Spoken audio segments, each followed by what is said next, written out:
નમસ્કાર વિદ્યાર્થી મિત્રો, સ્વાગત છે તમારું ફરીથી એકવાર આપણી યુટ્યુબ ચેનલ સ્ટડી વિથ જનમ શર્મા.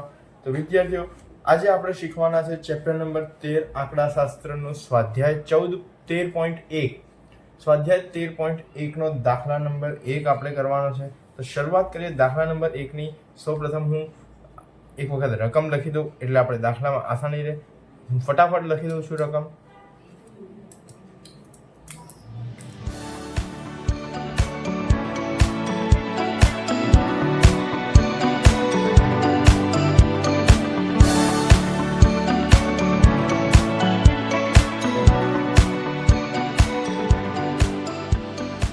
તો વિદ્યાર્થીઓ, આ આપણી સ્વાધ્યાય 13.1 ની દાખલા નંબર 1 ની રકમ છે.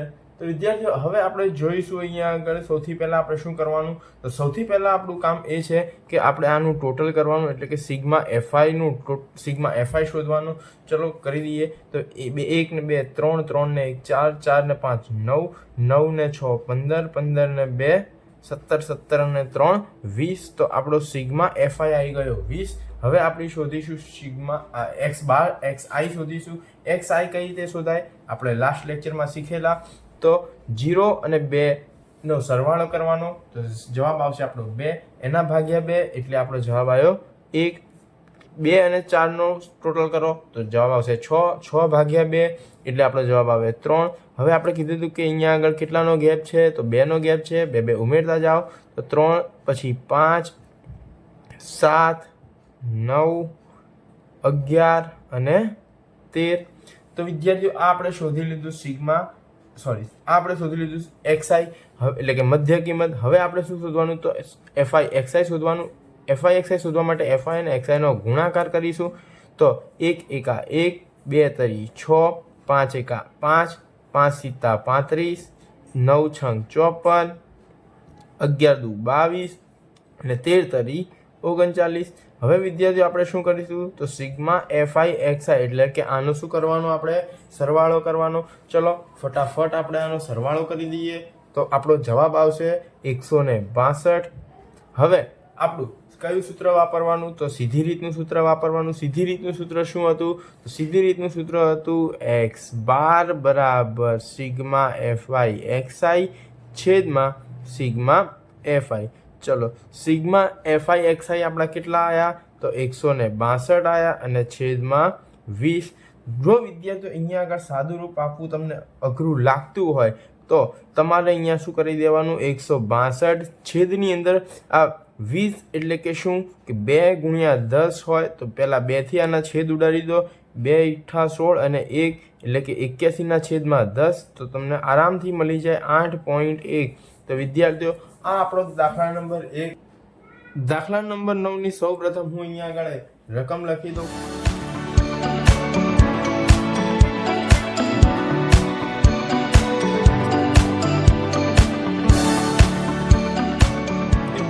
સૌ પ્રથમ આપણે શું કરવાનું દાખલા નંબર 9 ની રકમની અંદર, તો સૌ પ્રથમ આપણે કરીશું સિગ્મા એફઆઈ એટલે કે આનું એફઆઈ નું ટોટલ કરીશું. ચલો ટોટલ કરી દઈએ.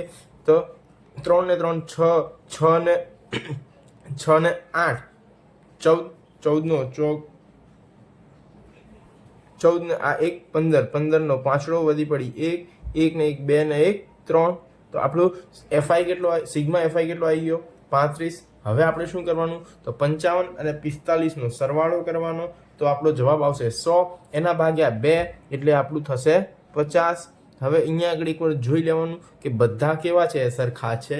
જો બધા સરખા હોય તો બધાની વચ્ચેનો વર્ગ અંતરાલ સરખો હોય, એટલે કે દરેકની વચ્ચેનો ગેપ સરખો હોય તો જ વિદ્યાર્થીઓ આપણે અહીંયા આગળ શું કરવાનું, એક સરખી જેટલો અહીંયા આગળ અંતરાલ હોય એટલા અહીંયા એડ કરતા જઈશું. તો હા, બધાની અંદર 10 10 નો ગેપ છે. તો 50 ને 10 60 ને 10 70 ને 10 80 ને 10 90. આ મળી ગયો વિદ્યાર્થીઓ આપણો એક્સઆઈ એટલે કે મધ્ય કિંમત. હવે આપણે શું શોધવાનું, તો હવે આપણે શોધીશું એફઆઈ એક્સઆઈ. તો 50 ગુણ્યા 3 કરીએ તો આપણો જવાબ આવશે 150. 10 ગુણ્યા 60 કરીશું તો આપણો જવાબ આવશે 600. 11 ગુણ્યા 70 કરીશું તો આપણો જવાબ આવશે 770. 8 ગુણ્યા 80 કરીશું તો આપણો જવાબ આવશે 640. અને 90 ગુણ્યા 3 કરીશું તો આપણો જવાબ આવશે 270. હવે આપણે કરીએ સિગ્મા FIXI, એટલે કે FIXI નું ટોટલ કરીએ તો બધા 0 છે પાછળ, એટલે એકમના સ્થાન પર 0, પછી 5 ને 7 12, 12 ને 4 16, 16 ને 7 23 નો તગડો વધી પડી 2, 2 ને 1 3, 6 ને 3 9, 9 ને 7 16, 16 ને 6 22, 23 24, એટલે કે 2430 આપણો ટોટલ આવશે. હવે આપણે શું કરવાનું, તો હવે આપણે સૂત્ર મૂકીશું x બાર બરાબર સિગ્મા FIXI છેદમાં સિગ્મા FI. હવે ત્યારબાદ સિગ્મા FIXI કેટલો આવે આપણો 2430 અને છેદમાં 35.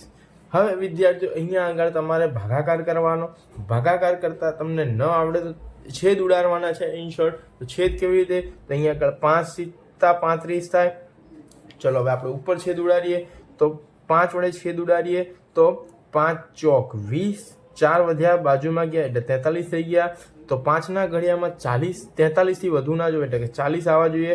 તો 8 પંચા 40, 3 વધ્યા બાજુમાં ગયા તો 30 થયા.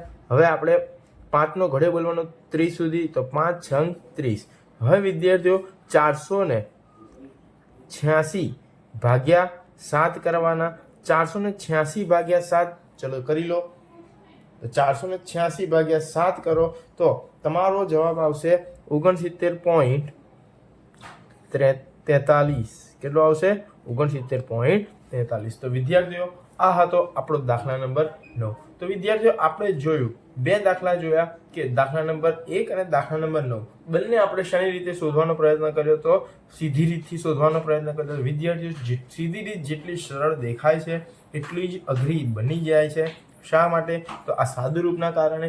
તો વિદ્યાર્થીઓ મારું એવું માનવું છે પર્સનલી કે જો તમને અહીંયા આગળ જે વર્ગ આપેલા છે એ વર્ગ 20 કે તેથી વધુ હોય, 20 થી વધુ હોય, 20 સુધી હોય તો તમે સીધી રીતનો ઉપયોગ કરો. પણ જો 20 થી વધુ હોય તો તમે સીધી રીતનો ઉપયોગ કરશો નહીં. તો જો 20 થી વધુ હોય તો સર શું કરવાનું? તો 20 થી વધુ હોય તો તમે પદ વિચલનની રીતનો ઉપયોગ કરી શકો છો. અને પદ વિચલનની રીતનો ઉપયોગ કરશો એ તમને સારામાં સારી રીતે ઇઝી પડશે અને તમારો એકદમ સરળતાથી જવાબ પણ આવી જશે. તેની અંદર આટલું બધી કોઈ જ પ્રકારની મુશ્કેલી આવશે નહીં.